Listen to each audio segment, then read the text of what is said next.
सुजन भाइयों बहनों, सादर जय जय सीताराम, जय गौ माता, जय गौ बाल। ऐ मेरे देश के लोगों, जरा आँख में भर लो पानी, जो शहीद हुए हैं उनकी जरा याद करो कुर्बानी।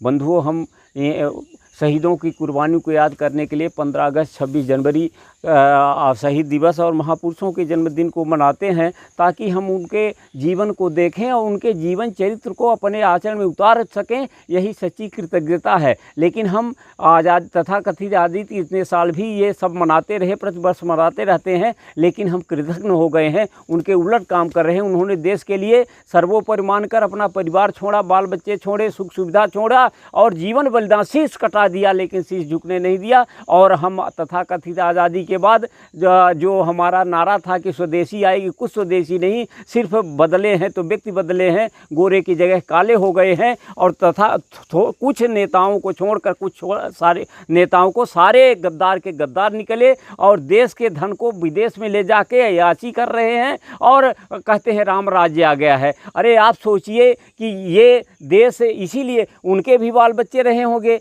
और आप उनको याद करते हैं और भ्रष्टाचार मचाए हो, पापाचार मचाए हो, व्यभिचार मचाए हो, बलात्कार, लूट, अरे लूट मार मची हुई है और पूरे देश में अराजक स्थिति, जंगल राज हो गया है, कानून का राज नहीं सत्ता का राज हो गया है। सत्ता जो चाहती है कानून को कुचल दिया है इस सत्ता ने, और यहाँ तो तानाशाही का युग चालू हो गया है। बताइए क्या इसीलिए आप पैदा हुए हैं या भगवान की भक्ति करते हैं? भगवान तो क्रांति है, राम क्रांति है, शिव क्रांति है, कृष्ण क्रांति है। अगर आप भ्रष्टाचार पापाचार के साथ हो, कर रहे हो, तो आपकी पूजा, व्रत, तीर्थ कथा सब बेकार है, कोई अर्थ नहीं, परमात्मा को कभी नहीं पाओगे, जीवन आपका नारकी हो जाएगा, अंत में दुर्दशा को भोगोगे। इसलिए अगर आप भगवान को मानते हैं, शहीदों को मानते हैं, महापुरुषों को मानते हैं, तो उनके जीवन आचरण को आचरण में उतारिए और अन्याय के खिलाफ लड़िए, जैसा गिरिधराज जटायु ने लड़ा था। जानते थे गिरिधराज जटायु को मैं जीत नहीं सकता, लेकिन वो पढ़े थे कि परमार्थ ही परमेश्वर है, स्वार्थ ही लंकेश्वर है और परहित सरिस धर्म नहीं भाई।